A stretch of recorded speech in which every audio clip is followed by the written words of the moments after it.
우리 앞뒷분 반갑게 인사할까요? 주님의 날입니다. 의의 문 예수 그랬습니다. 이 문이 보이시나요? 네, 이곳을 지금 이제 나가려면, 인생이 날아가려면 이 문을 통과해야 하는데, 그 문이 바로 예수 그리스도의 십자가다. 그런데 그 십자가는 오늘 본문의 시편 118편을 보면 건축자의 버린 돌이 모퉁이의 머릿돌이 됐다. 예수 그리스도를 예언한 것입니다. 그렇게 보고 있습니다. 버림당했고 외면당했고 죽어야만 했던 그 십자가를 통해, 사망을 상징했던 그 십자가를 통해 하나님께서 의의 문을 여셨다. 오늘 우리도 소망이 여기밖에 없다. 내 인생에 예수 그리스도의 십자가를 통과하면 하나님께서 붙들어 주실 것이고 나와 함께 하실 것이다. 이 고백이 오늘 우리의 고백이 되어서 기쁨으로 충만하시길 축복합니다. 몇 가지 얘기를 좀 해보려고 그래요. 담임 목사 커피 좋아하는 건 아시죠? 커피를 어쩌다 좋아하게 되었습니다. 참 그동안 많은 사건이 있었습니다.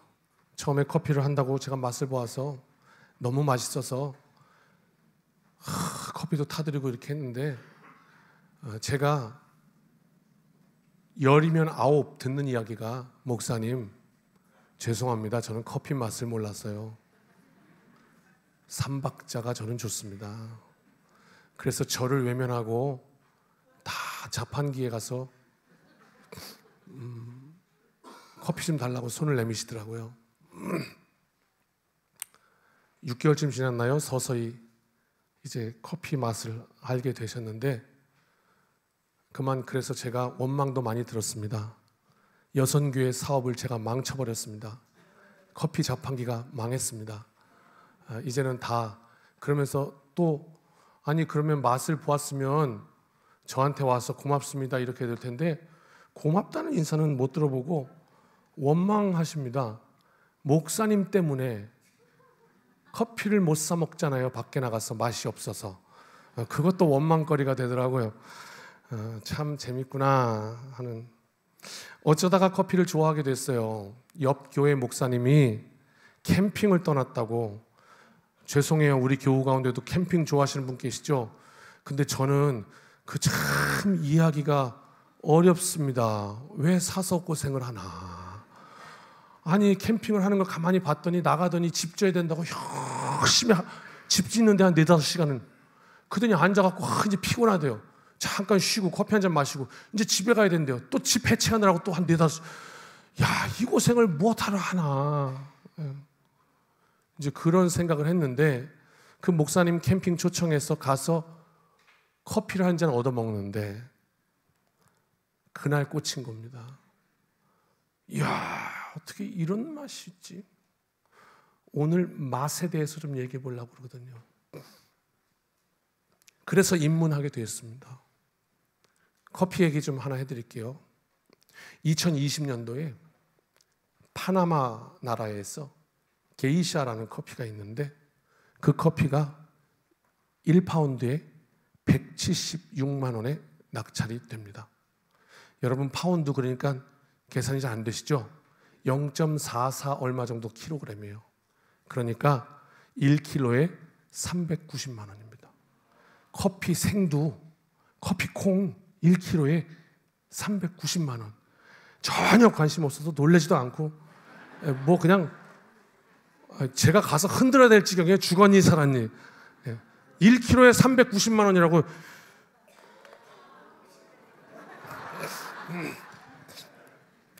커피 장사하는 구조를 알려드릴게요. 커피의 콩이, 생두가 볶아서 로스팅이 돼가지고 먹는 원두가 돼요. 생두가 원두가 되면 여기서 여기 오는데 값이 4배가 돼요. 그러니까 10,000원짜리 생두가 볶아가지고 딱 원두로 판매되면 4만 원이 되는 거예요. 그 다음 4만 원짜리 원두를 사다가 커피점에서 여러분에게 한 잔씩 팔게 되면, 소매를 하면 여기서 여기가 또 4배예요. 그러면 4만 원이 얼마가 돼요? 16만 원이 되는 거예요. 자, 그럼 여기서부터 오면 만 원이 얼마가 돼요? 16만 원이 되는 거라고. 16배 뛰는 거예요. 4배, 4배.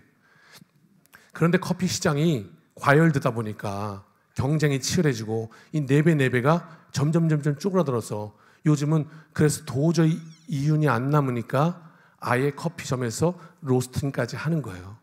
이 과정을 줄이기 위해서. 그래서 이제 로스팅 카페가 있는 거예요. 여러분, 이게 390만 원이면 이게 얼마가 되는 거예요?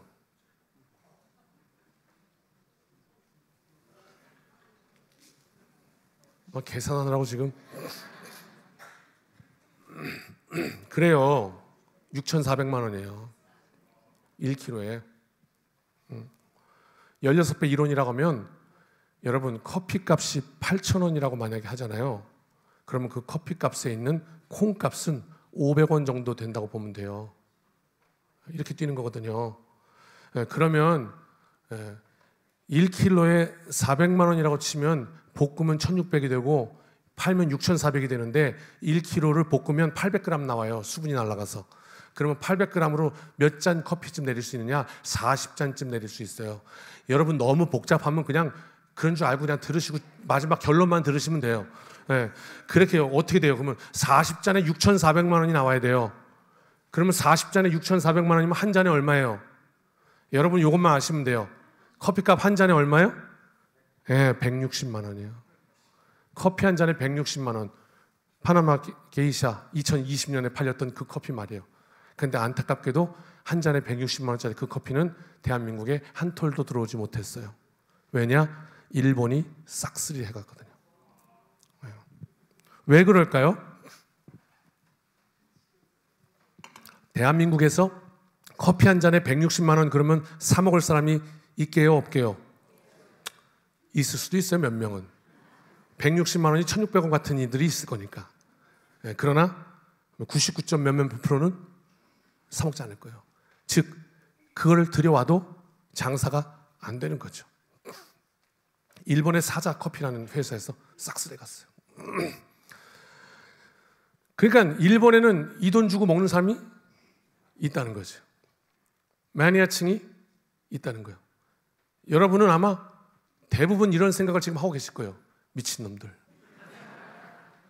그런데 여러분, 오늘 내 고정관념을 한번 깨보세요. 돈이라는 건 내가 어떤 물건을 살 때에 그 물건에 지불해야 되는 이 값이 이 물건을 얻음으로 인해서 그만한 가치가 있다고 생각되면 우리는 그 값을 지불하는 거예요. 맞죠? 그렇다면 우리는 160만 원 주고 그걸 사 먹냐? 가치가 없다라고 판단하니까 미친놈이라고 생각하는 거고.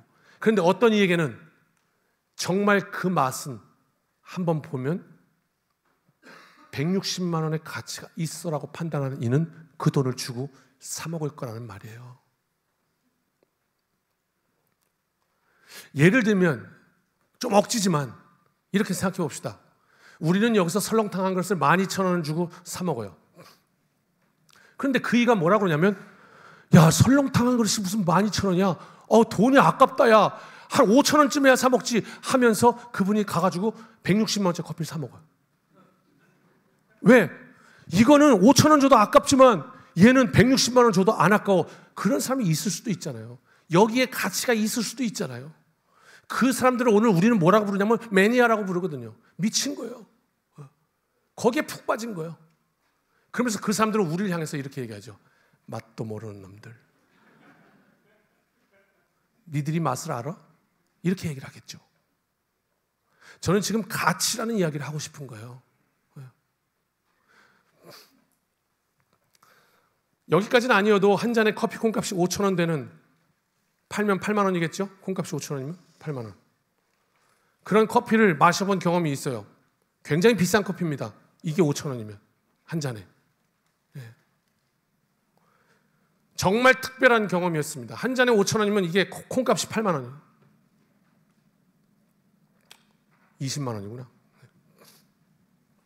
1kg에 말이에요. 정말 특별한 경험을 해본 경험이 있습니다. 한 잔을 대접했습니다. 5,000원짜리지만 팔면 8만 원이니까 목사님 이거 한 잔에 10만 원쯤 하는 커피입니다. 그리고 다 대접을 했어요. 그랬더니 딱 마시더니 목사님이 욕을 하시더라고요. 죄송해요. 용서하세요. 아이씨, 그러시더라고요. 이게 무슨 표현이에요? 너무 맛있어서 짜증난다, 이런 표현이에요. 너무 맛있어서 무슨 커피가 이렇게 얘기를 하는 거예요. 성도님들이 이제는 와서 그러세요? 목사님 때문에 입맛 버렸다고. 이게 무슨 말이에요? 예전에는 맛있게 커피 사 먹었는데, 그러면 묻겠습니다. 그때는 커피 맛을 알았다 몰랐다? 몰랐다는 거지. 근데 지금은 알았다 몰랐다? 알았다는 거지. 알았더니 커피를 먹겠다 못 먹겠다? 못 먹겠다는 거죠. 간단해요. 맛보니까 알겠다는 거예요. 오늘 먹는 이야기 좀 할까요? 지난번 우리 부흥회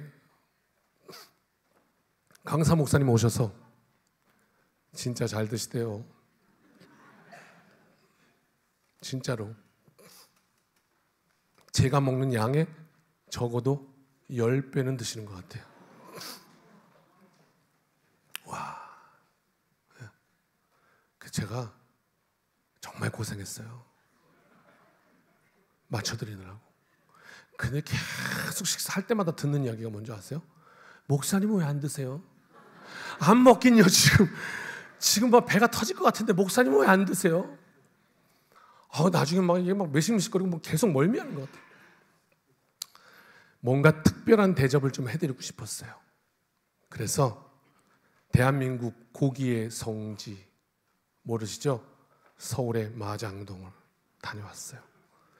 오늘 먹는 이야기 하려고 그냥 처음부터 끝까지. 한우에도 등급이 있는 거 아셔요? 뭐예요? 원뿔, 투뿔 이렇게 아시죠? 그런데 그거 말고 숫자 등급이 있는 거 아세요? 한우에도 1부터 9까지 1, 2, 3, 4, 5, 6, 7, 8, 9가 있어요. 그 중에 소위 말하는 최고 등급이라는 투뿔, 투뿔 한우가 바로 7등급부터예요. 그 7등급, 8등급, 9등급 요 세 등급이 투뿔이에요. 그러니까 우리가 이 인천에 밖에 있는 보통 한우 고깃집 가가지고 100g에 막 4만 원 이렇게 하는 비싼 고기를 먹는 그 투뿔은 전부 7등급이에요. 그렇지 않겠어요. 그 다음 8등급은 이제 호텔 이런 데 들어가요. 그러니까 이런 데서 먹는 거랑 또 호텔 들어가서 한 점 먹는 건 또 맛이 다르지. 그게 거긴 또 8등급을 써. 그런데 마장동 그 집은 9등급을 써요. 100g에 그런데 17,000원이에요. 그러니까 인천에서 7등급을 4만 원 주고 먹고 거기 가면 9등급을 17,000원 먹고, 물론 비쌉니다. 왜냐하면 200g 1인분 잡으면 그게 3만 원 돈이니까 싸지 않습니다. 그런데 특별한 경험 해드리고 싶어서 갔어요. 많이 드시면 어떡하지? 이런 고민을 하고, 자꾸 제가 그래도 남자가 갑바가 있지. 그래서 오늘 식사비 100만 원 준비해 왔으니까 한번 드실 대로 드셔보시오. 많이는 드셨습니다만 절반도 못 먹었죠. 한 입을 딱 먹더니 말을 잃었어요. 그렇게 먹기를 좋아하는 분이 말을 잃었어요. 그렇게 맛을 많이 보았던 전문가인데 말을 잃었어요. 처음 먹어봤대, 태어나서. 이런 맛을. 나는 무슨 고깃집 선전을 하고 있어. 예전에도 고기를 먹었어요. 그죠? 예전에 고기 안 먹은 게 아니에요. 그런데 이 고기라는 게 맛있는지 없는지를 오늘 알았대요. 그럼 그 전에 고기 맛을 안 거예요? 모른 거예요? 고기 맛을 알고 사시기를 축복합니다. 이제 알았대. 오늘 알았다는 거예요. 오늘. 고기 맛을. 맞죠? 무언가를 진정으로 판단하려면 맛있는 걸 먹어봐야 비로소 아는 거죠. 맞죠? 맛을 모르니까 그거 사 먹는다 그러면 미친놈 그러는 거지. 맛을 알고 나면 아니란 말이에요. 맛을 알고 나면. 여러분, 우리가 맛있게 음식을 먹는 맛볼 수 있는 미각, 이거 누가 주신 거죠? 하나님께서. 그러면 맛있는 음식은요? 하나님께서. 그렇습니다. 모든 것이 다 하나님의 은혜입니다. 그러면서 성경은 우리에게 뭐라고 알려주시냐면 너희들은 여호와의 선하심을 맛보아 알지어다, 이렇게 말씀하셨어요. 의의 문을 통과하여 그리스도의 십자가의 그 맛, 하나님께서 우리에게 주신 그 은혜, 그 맛을 보고 나면 세상 것이 맛있겠습니까? 여전히 세상 것이 맛있다면 우리는 아직 그 맛을 제대로 보지 못했기 때문이 아닐까요? 세상에는 세상의 맛이 있습니다.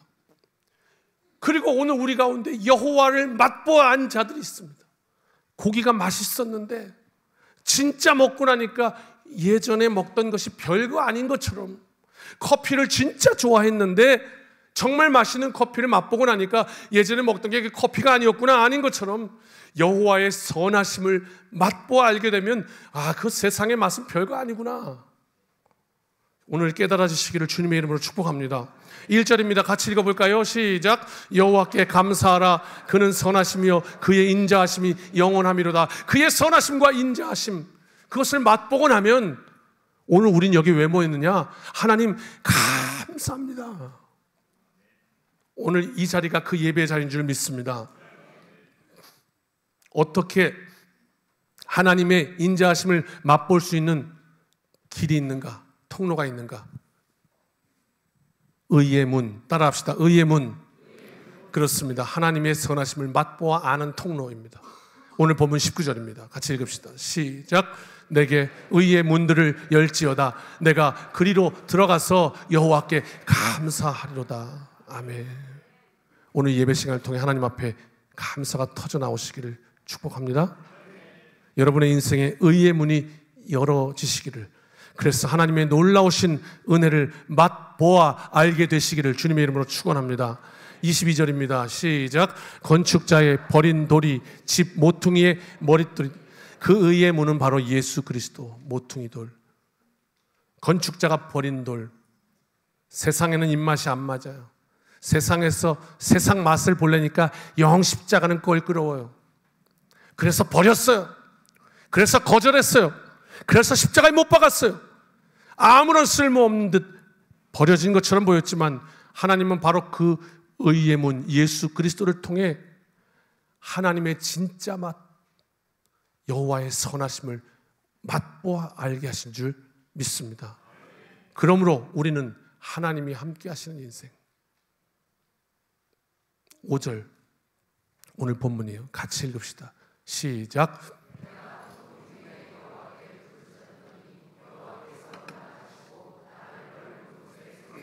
아멘. 여러분 이 말씀 믿어지십니까? 아멘 되십니까? 동의하십니까? 여러분 고통 중에 여호와께 부르짖어 보셨습니까? 정말 어려움 가운데 있을지라도, 많은 어려움이 있어도 나는 아니까, 맛 봤으니까 나와 함께 하실 거니까, 끝까지 하나님이 함께 하실 거니까. 6절이에요. 같이 읽어봅시다. 시작. 여호와는 내 편이시다. 내가 두려워하지 아니하리니 사람이 내게 어찌할까. 맛보았기 때문에 이런 고백이 나오는 거죠. 원고에는 없는데 간증 하나 하고 마칠게요. 조용히 나와주시고 조용히 음악 깔아주시면 좋겠어요. 작게. 갑자기 그때 그 기억이 떠올랐습니다. 제가 초등학생이었던 것 같습니다.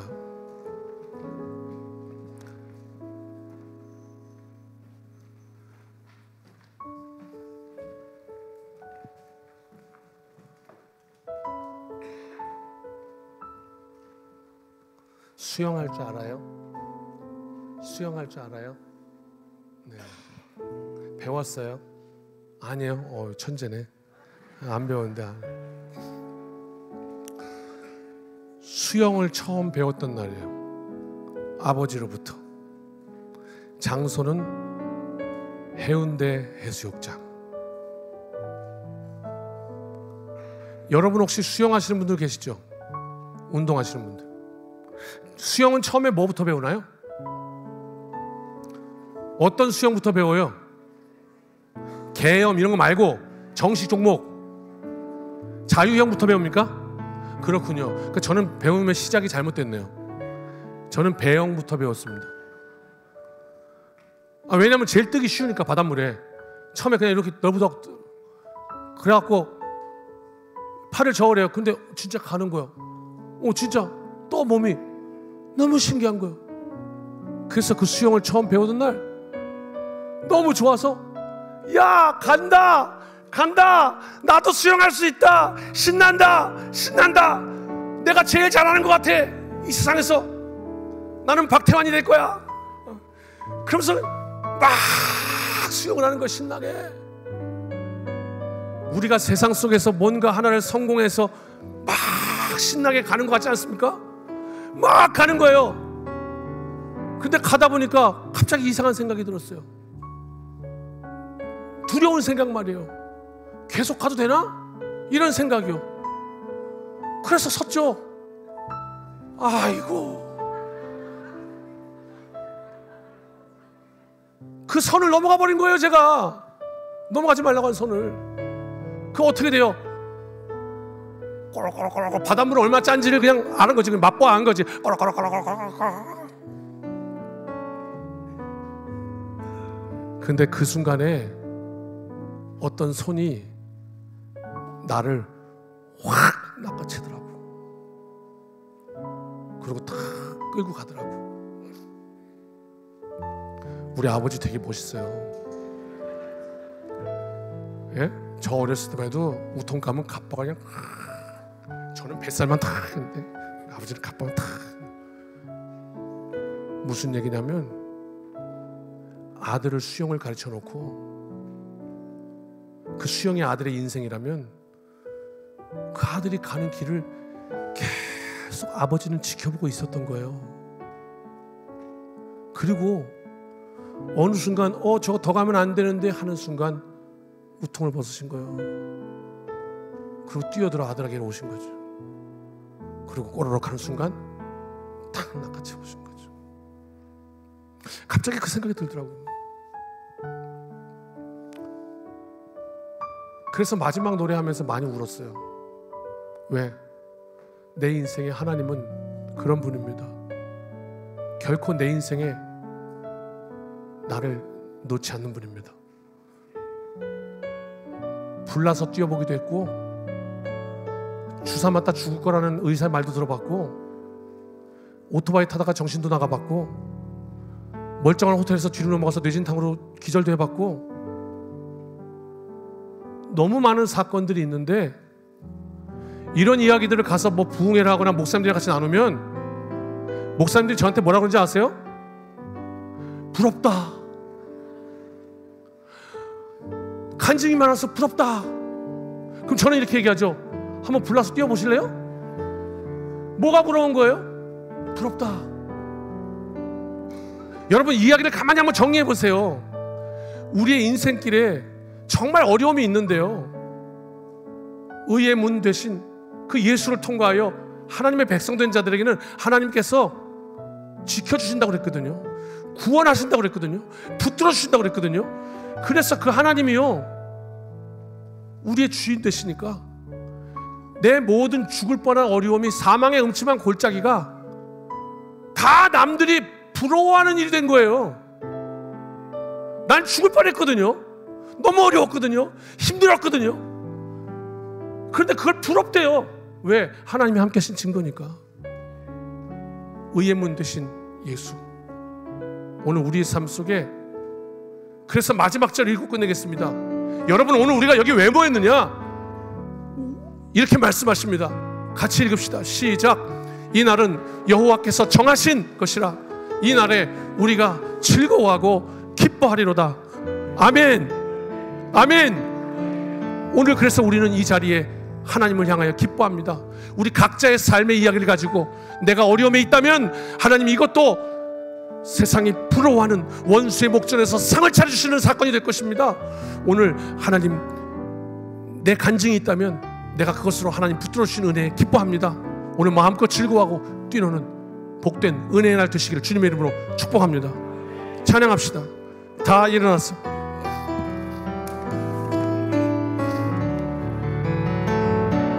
이런 기쁨 세상에 없네.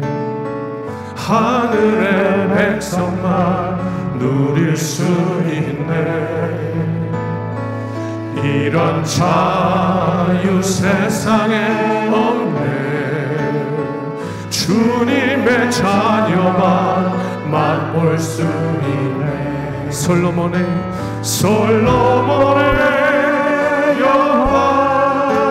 영화보다 천국의 문지기가 되길 원하네. 소망의 땅에서 보화를 찾았네. 나는 결코 빼앗기지 않으니 믿음의 축복. 주가 나의 아픔 아시니 탄식이 변하여 노래가 되네. 선하신 목자의 음성이 들려올 때마다 내 영이 사네. 솔로몬의 영화보다 천국의 문지기가 되기 원하니. 소망의 땅에서 보화를 찾았네. 나는 결코 빼앗기지 않으니 믿음의 주. 솔로몬의 영화보다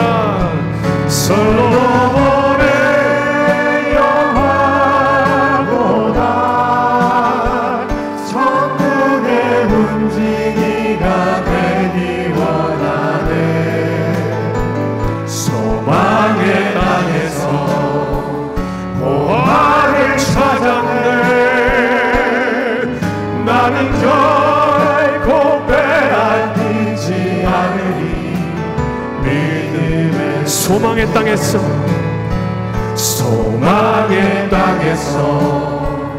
보화를 찾았네. 나는 결코 빼앗기지 않으니 믿음의 축복. 아멘. 우리 가슴에 오늘은 손을 좀 다 얹겠습니다. 나의 주인 되신 하나님, 나의 인생을 인도하시는 하나님, 나에게 인생길을 가르치시고 열심히 달리는 인생 가운데 늘 지켜보시는 하나님, 그리고 우리가 사망의 음침한 골짜기를 걸어갈지라도 나를 붙드시겠다고 약속하시는 하나님, 오늘 예배를 통하여 그 하나님을 맛보아 알기 원하고 간구합니다. 이 한 주간 하나님의 선하심으로 인자하심으로 우리에게 맛보아 알게 하옵소서. 이제는 우리 주 예수 그리스도의 크신 은혜와 아버지 하나님의 무한하신 사랑하심과 성령 하나님의 함께하심이 이 문을 나서는 여기 모인 주님의 백성들 머리 위에 이제로부터 영원까지 함께하여 주시기를 축원하옵나이다. 아멘.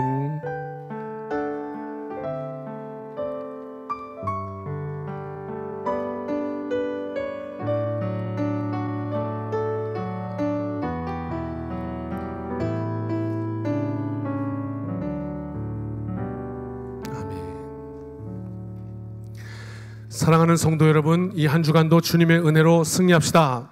아멘.